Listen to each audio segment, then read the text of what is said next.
Hello and welcome to News Watchin'. I'm AnnaDJ BrentK. And I'm Brent Carney. We begin tonight with a drug bust that occurred right here in Tompkins County this past week.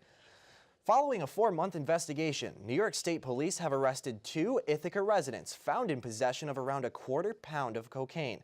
On Valentine's Day, the New York State Police, assisted by local law enforcement, conducted a search on State Route 79.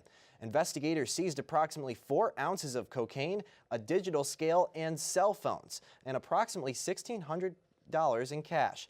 Police arrested Ithaca residents 32-year-old Malik Miller and 35-year-old Caitlin Smith for criminal possession of a controlled substance and criminally using drug paraphernalia. Smith was additionally charged with criminal impersonation and several traffic violations. Just 3 days after the mass shooting at Marjory Stoneman Douglas High School, students and families gathered in Fort Lauderdale, Florida to protest U.S. lawmakers and the FBI for ignoring the red flags surrounding the shooter. One survivor, Emma Gonzalez, gave an emotional speech at the rally in which she called out President Trump for taking donations from the National Rifle Association. Following the protest, Gonzalez and many other students announced that they plan to lead a march on Washington next month, calling it the March for Our Lives. The students are determined to make the shooting at Marjory Stoneman Douglas a turning point in the national gun debate. A military helicopter carrying officials surveying the damage after this week's earthquakes crashed on Friday night in southeastern Mexico, killing 13 people. The helicopter was attempting to land at an airfield in Santiago Jamiltepec when it crashed in a nearby field on top of 2 vehicles. The helicopter was surveying the damage from the quake and was carrying Mexican Interior Minister Alfonso Navarrete Prida and Oaxaca's Governor Alejandro Murat. Both men survived and only suffered slight concussions. The cause of the crash is still under investigation. 4 people were shot outside a Texas roadhouse late Sunday night. The gunman opened fire in the parking lot while a family, including a 6-year-old boy, were waiting to eat. The victims were all family members, 2 of which were in critical condition. The young boy was shot in the leg but will survive. The gunman was wearing a mask and fled the scene immediately after firing. The police suspect the shooting was not random, as they are still actively looking for the shooter. And the new Disney movie, Black Panther, is breaking box office records this week as its global ticket sales reach a total of $387 million.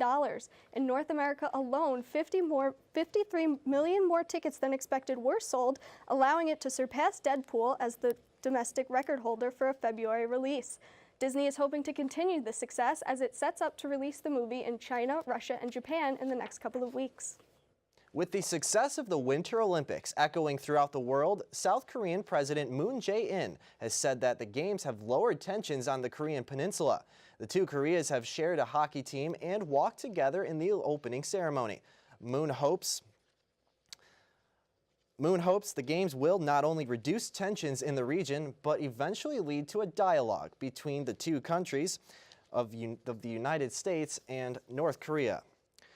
Imagine losing everything one day and then waking up $1 million richer. Well, that's exactly what happened to a Canadian family who lost everything in a devastating wildfire.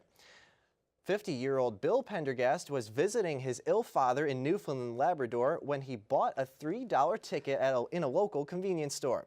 It wasn't until the next morning when he realized that he won $1 million. The family says they are going to use the money on rebuilding their home. However, Bill says that he does want one special gift of his own, a Mustang.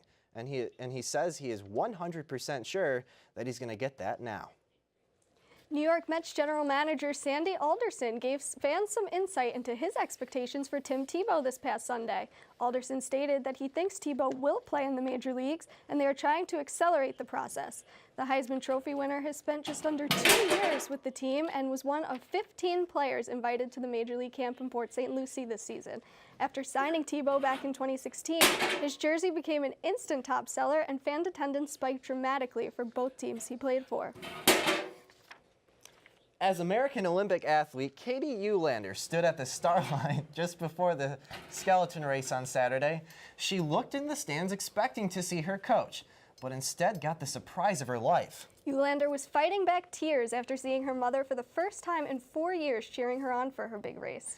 Even though her skeleton race didn't turn out well, she at least had Mom cheering her on every step of the way. Well, That's just a wonderful story, Anna. Yeah, it just goes to show it's not all about the medals. Exactly. And coming up after the break, meteorologist Peter Johans with our weather forecast. And an Ithaca Sports TV personality makes a remarkable comeback after surviving an esophagus injury. Stay tuned.